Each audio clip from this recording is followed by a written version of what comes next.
Ima, welcome to Asante Kotoko. Thank you very much for having me. First of all, let me ask this question. How are you settling into the group?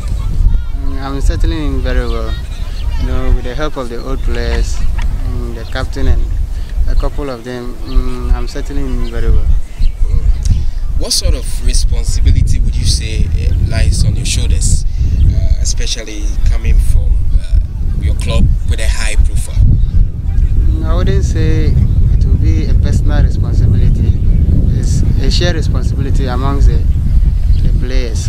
We are going to give our maximum best, but we have to fight together to achieve whatever we want to achieve.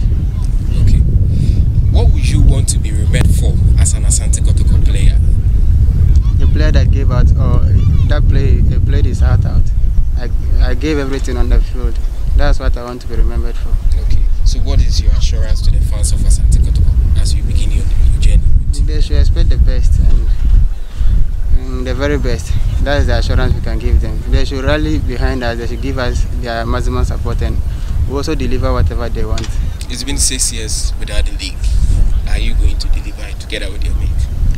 With the determination at camp so far, I believe surely, inshallah, we're going to give it to them. Thank you very much.